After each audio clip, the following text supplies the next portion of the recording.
Hello, Brobs. We're back with the 7 deadly sins, entering the introduction by Raymond Mortimer.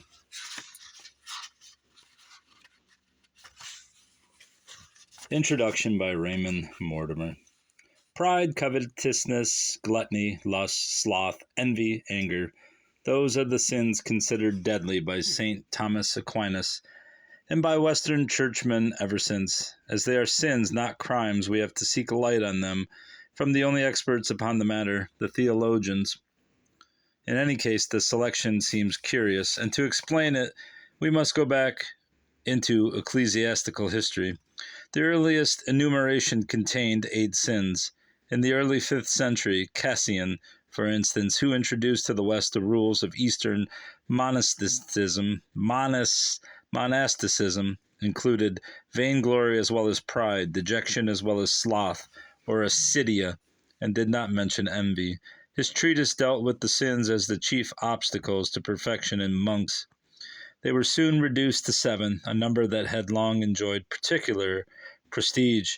The deadly or capital sins, or vices, are distinguished not by their gravity, but by their power of generating other sins. We might untheologically describe them as evil states of mind that tempt men into a variety of evil acts. Covetousness can obviously lead to burglary or blackmail, anger to murder or arson, sloth to despair and suicide. States of mind such as heresy and lack of faith are mortal sins, which the 7 in themselves can seldom be. Since the Middle Ages, and especially during the past 100 years, there has been a continuous change in ethical values. As the Catholic Encyclopedia puts it, evolution has revolutionized morality. Sin is no more. The rationalist has replaced the notion of sin, which is an offense against God, by the notion of wrong, which is an offense against one's neighbor or oneself. The effects of this change are apparent even among Orthodox believers in sin.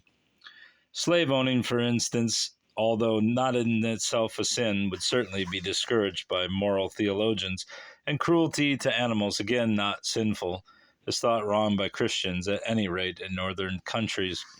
In a series of articles such as I am introducing, passionate denunciation and threats of brimstone would be out of place. Moreover, the contributors have naturally concentrated upon the particular sin each is discussing without much reference to the grave offenses that this may produce. Even so, the mildness with which, on the whole, they regard the deadly sins may be thought surprising and significant. We have come a long way from the 13th century, when St. Thomas enlarged upon the hideous power of the deadly 7, and even from the 19th, when horror of sin was impressed upon children as soon as they could walk. At least 3 of the contributions are known to be Orthodox Christians. Yet one who is not has written the only piece that makes a sin nauseous and terrifying. By satire without invective, Mr. Connolly shows how covetousness can corrupt a man into a monster of egotism. How temperate, by comparison, the Christian author who deals with sloth. This English word does not carry the full sense of the Latin acedia, which means spiritual torpor and refusal of joy, or as a modern Jesuit has put it, the don't care feeling. This was a sin that specially beset the monk or nun who lacked a vocation, a type common in the Middle Ages.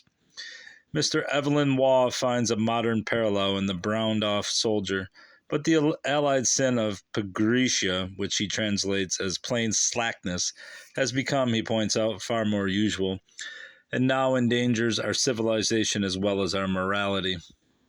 Anger is defined by theologians as the desire for vengeance, and Mr. Auden here accordingly condemns most official punishment of crime as retributive instead of deterrent or remedial.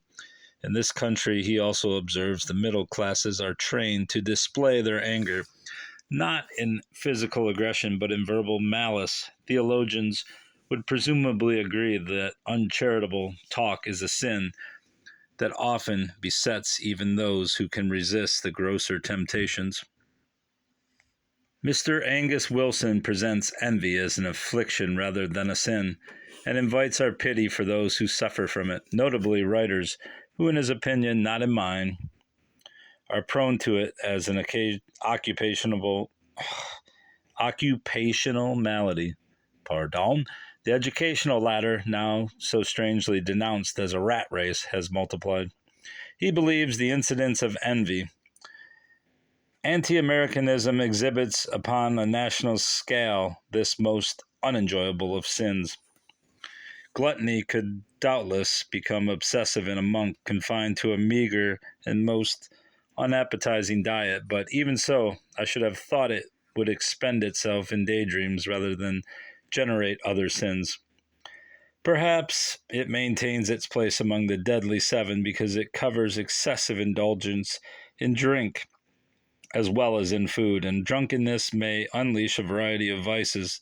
Gluttony, in the secular sense of the word, may damage the sinner's health, but rarely harms his neighbors. It seems comical rather than wicked, and has accordingly inspired Mr. Leigh Fermor to dazzle us with a firework display of erudition and wit. The Christian case against lust is expounded admirably. Mr. Sykes suggests, however, that this sin may have been given undue prominence by ecclesiastics. Christ was far more severe in the Gospels upon hypocrisy, hardness of heart, and the respectability of the conventionally religious. Pride, the chief of the deadly sins, according to Saints Gregory and Thomas, gets off lightly at the hands of another Christian. Dame Edith Sitwell has never regarded it, except in certain cases, as a major sin. And although she cites Iago as a supreme example of wicked pride, does not pay even lip service to humility, offering examples only of its ugliness. These articles have fascinated me, and I should like to read the same writers upon other forms of wickedness. Mr. Waugh, for example, on cowardice, Mr. Wilson on hypocrisy, Mr. Auden on racial prejudice, Mr. Sykes on uncharitableness, Mr. Leigh Fermor on mischief-making, and Dame Edith on cruelty to animals. I can imagine no more telling proof of the change in our moral values, for would not the repugnance displayed be remarkably more violent? Maybe. Perhaps. That's all for now, bros. We'll be back next one with, I believe it was envy. Yes, envy. Indeed. Goodbye, bruv. Goodbye.